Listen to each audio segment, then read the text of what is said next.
Right, hello there. Today we're going to talk about my past, present, and future of books, what I've read, what I'm currently reading, and what I'm going to get up to. So let's get into it right now.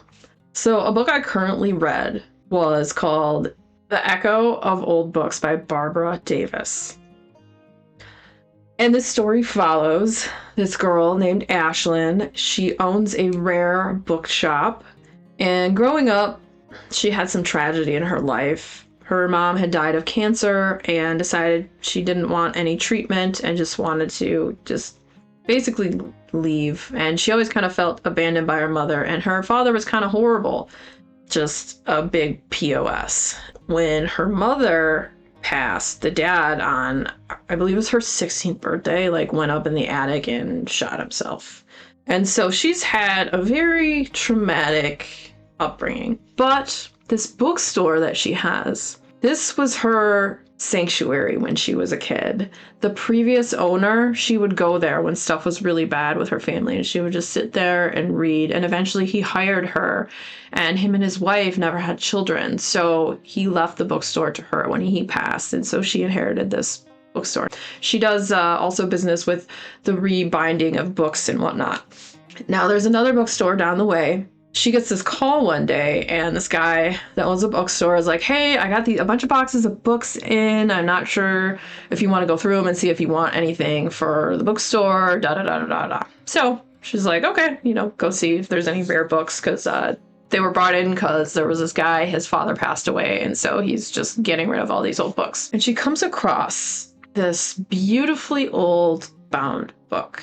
There's no author name attached to it anywhere, and it's called Regretting Belle. And the more she reads into it, it seems like that this was maybe not a work of fiction, that this was actually something in someone's story of something that happened, of a really great love and the downfall of it and what happened. And so she becomes very curious and wants more information. So she starts to do some digging. She calls up the bookstore and she asks the guy, she's like, who brought these in? Do you have any information on that? But the guy's on vacation, and he's not there for her to find out. And then eventually he comes back and she finds out what the name of this person is. So she calls him up and leaves a message. And this is the guy, Ethan Hillard.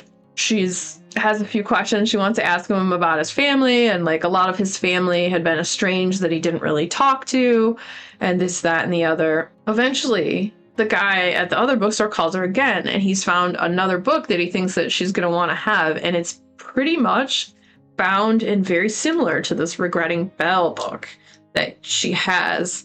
And when she gets it, this book seems to be a response to Regretting Belle, and told from the two different perspectives of the lovers that went their separate ways, that had a really horrible ending to their tumultuous romance. Also, Ashlyn, the woman who owns this bookstore, the rare bookstore, she has this ability called psychometry. When she touches books, she gets the echoes of the emotions of people who have read them and held them and felt them, and she feels it, like what they felt.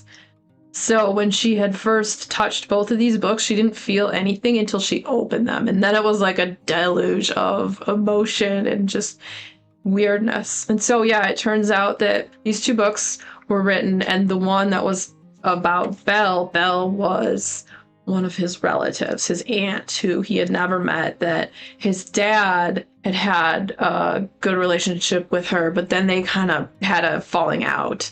And so you get into the mystery of this family and what happened in this tragic romance. And it's very emotional, and there's a lot of turmoil, and it's about learning forgiveness, to forgive yourself. And they try to find and see if these two people that were in the story are even still alive, or who they actually are. And it was such a good book. I loved it so much. And it's not like the typical thing I normally read. It's, it was, would I call it a romance? Sort of, but not really. There's romance in it, and it's around a romance story that went bad, and you know that it went bad, but finding out what actually happened. It's kind of like a romance mystery with a very emotional story that just draws you in, and the kind of book you want to read on a snowy day. under some soft blankets with a mug of cocoa, your dog or cat next to you. Would highly recommend. So that's what I finished recently. So we are currently reading Apparitions by Adam Pottle. I'm not very far in. I don't know if you can see. Not very far at all. What do you think that is? 20, 30 pages? Maybe. I don't know. This book is told from the perspective of someone who is completely deaf. I'm going to read you the synopsis of this so you can get a little taste of what it's about. But the way it's written, immediately I was pulled into the story. Like, it's fantastic. Some people, you know, like some authors you read and it just like, get in here, get into the story. Immediately drawn in with how it's written. So this is a horror. Here's what the back says. Violence was his first language. After years of imprisonment, a deaf teen escapes his father's basement, bloody, alone, and without language. He stumbles through Saskatchewan prairie until he lands at an isolated psychiatric facility where he meets Felix, another deaf teen. He eagerly teaches him sign language. As the two grow closer, the ambitious and cunning Felix begins to see his pupil less like an individual and more like a mind that he can mold into his own image.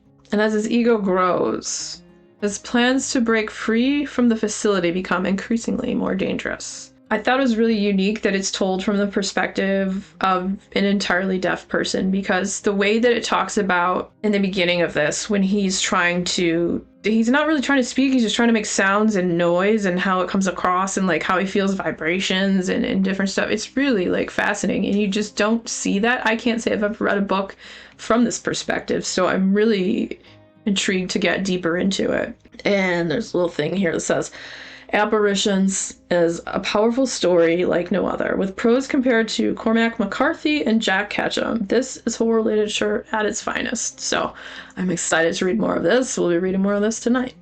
All right, so future reads. Now that we are done with the readathons I did for the last 2 months, because that kind of like, I normally am a mood reader, and with the readathons, I had everything kind of planned out about 90% of my month. So I went to the library the other day. I chose whatever I felt like, which was great because I haven't been able to do that for 2 months. So it was very exciting. I have not read any manga, and I was trying to read at least like one a month. So I picked up hashtag DRCL or DRCL. And this is a manga, and it is based on Bram Stoker's Dracula. So this is the first book in the Midnight Children series. In this beautiful, evocative, and often surreal retelling of Bram Stoker's Dracula, a fearsome enemy arrives from the east, bringing with it horror, the likes of which have never been seen in the British Empire. Standing opposed are Wilhelmina Mina Murray and her stalwart companions, united in a cabal that eclipses gender, nationality, and station until the day that they can achieve victory. As Mina struggles to find her place as Whitley School's first and only female student, a devilish horror is unleashed upon the academy and its unsuspecting students. Count Dracula. However, when this unspeakable evil lays claim to her beloved Lucy Westerna, Mina stands ready to join forces with her fellow students and fight against it with everything she has. Hashtag Dracula. So we're gonna get into that soon. Then I grabbed Mr. Magic by Kirsten White, and I kept seeing this on Instagram a whole lot, and I wanted to pick it up and check it out to see what it was all about. Now, the only other book of hers I read was Hyde, and I know that was a lot of mixed reviews on that one, people thought and felt. But let's tell you a little bit about it. Let's have some story time with Sin. Who is Mr. Magic? Former child stars reunite to uncover the tragedy that ended their show and discover the secret of its enigmatic host in this dark supernatural thriller.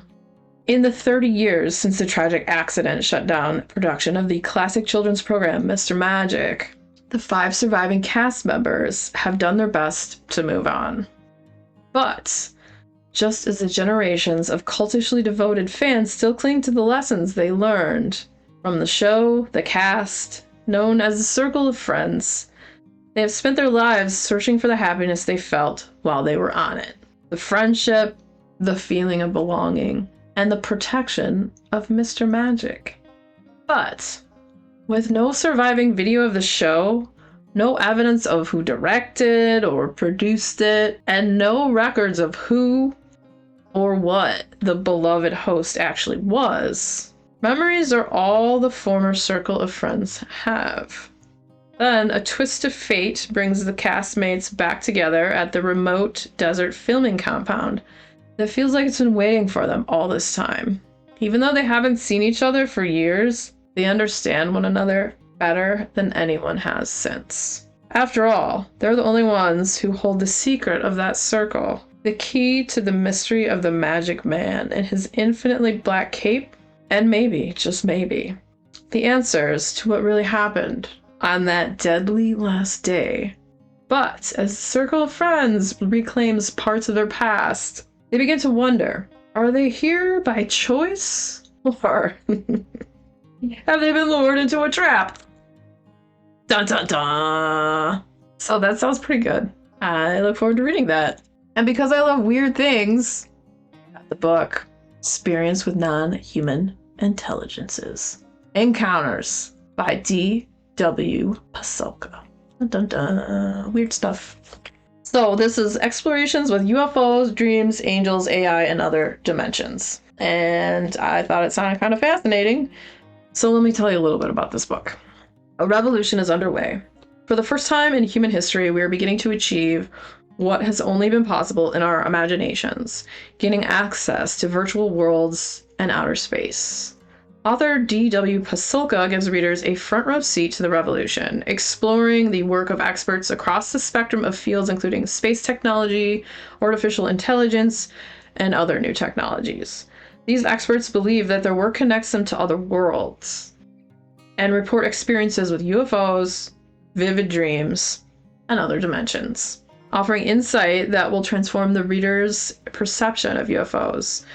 Encounters tells the stories of the contemporary innovators who are rethinking our most basic assumptions about life and its manifestations beyond our experience. So this sounds definitely weird, and we'll see. We'll see how this goes. I'm real weird about AI, so I know that's a very touchy subject with a lot of people. So we'll see. Yeah, we'll see what the heck this book says about that. I thought it sounded intriguing and interesting. I have not read this author before, but I know like they are big in the paranormal weird scene. So, well, that's interesting. It says Dr. Pasulka's research spans Catholic history to modern day reports of UAPs and UFOs. We'll let you know in the future what this one holds.